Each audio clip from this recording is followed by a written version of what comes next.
Bro, we're here. Get the fuck. Here's my audience. You got Luke, Tired, Chance, Mac, Aji, Austin over here, and we got Tyler. Alright. Good lighting. Alright, have you ever dreamt that you were walking along the side of a road or in a city and suddenly something or someone begins to chase you? You're running, trying to escape for what seems like forever, but right as you're about to be caught, or in some cases eaten, you wake up. This is considered to be getting a getting chased dream. They are usually accompanied by muscle spasms and twitches of the entire body. Although these dreams occur while we are falling asleep, they interpret a completely different meaning. The reason for these dreams comes not from the fear of actually being chased, but rather what we're running from. Chase dreams help us to understand that we may not be addressing something in our waking lives that require our attention. Since the beginning of time, people have been trying to understand the different functions of the human body, how we move, talk, and even act. Many of these psychological behaviors have been explained to some extent. However, one area of the human body that has baffled researchers is that of the mind.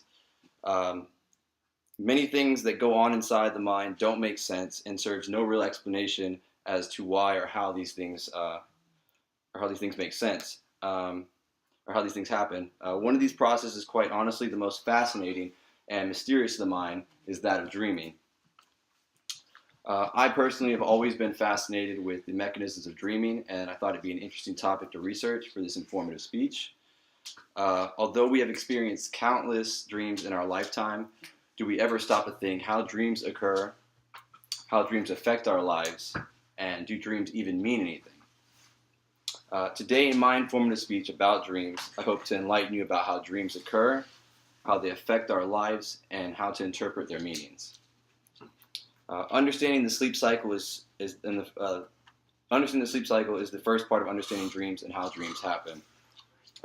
MD William Baud, in a 2016 WebMD article titled "What is REM and Non-REM Sleep?" states, sleep is divided into two main blocks: REM sleep and non-REM sleep.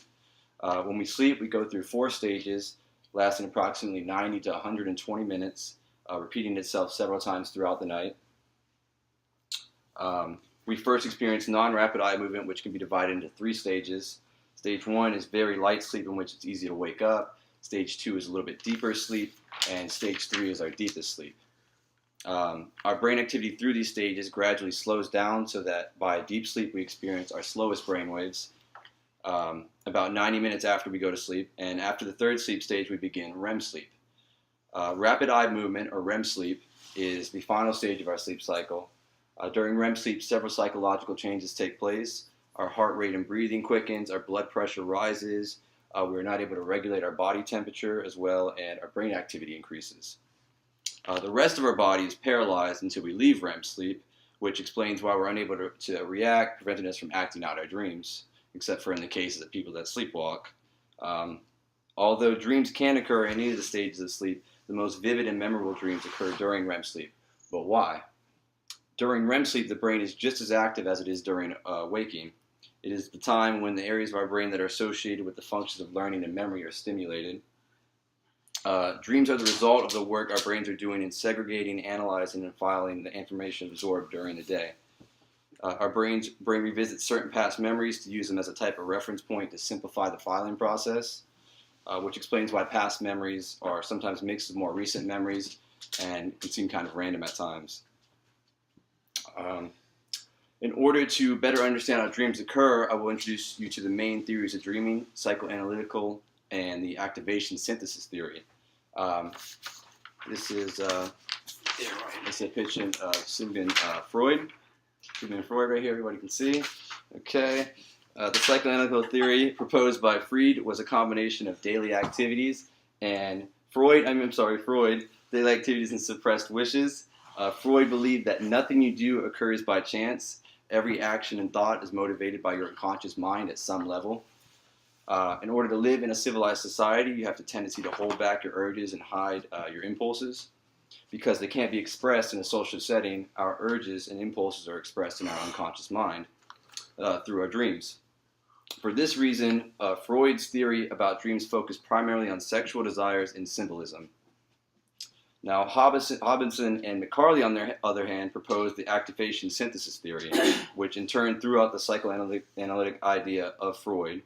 And here is a picture of Hobson and Carley for everybody to see, so they know what it looks like. Okay. And Hobson and McCarley's idea was that dreams were actually the cause of activity in the brain. Research of what was going on in the brain during sleep gave them the idea that dreams were simply the result of random brain impulses that pull images from our memory. These images don't form stories in our dreams by themselves. Instead, our waking mind attempts to interpret them into meaningful stories. Dreams play a really significant role in our ongoing lives. The content of our dreams tells us how the brain processes information, stimulates our brain so that we can better prepare for survival, problem solving, improving our memory, as well as reflecting our emotional concerns. And in our day-to-day lives, we sometimes wear a mask to hide whatever may be going on inside, whatever we're really feeling, and such as the needs to have to attain an education, work to earn a living, and take care of our families. Holding back our emotions often find their way into our unconscious mind during our dreams. And if we are feeling anxious, it is fairly easy to distract ourselves throughout the day, but at night our dreams pull out these thoughts. Therefore, dreams are important because they operate as a means of healing and an opportunity to reflect about ourselves. And while we are dreaming, our unconscious mind speaks to us in symbols. Behind symbols, there is meaning that enables us to see the hidden parts of ourselves. For example, dreaming about a head in a refrigerator, a head symbolizes thoughts and a fridge symbolizes preserving thoughts. Therefore, the dream is telling you to preserve your thoughts and your ideas. Dreaming about teeth falling out implies that the dreamer has anxieties about their appearance and how others perceive them.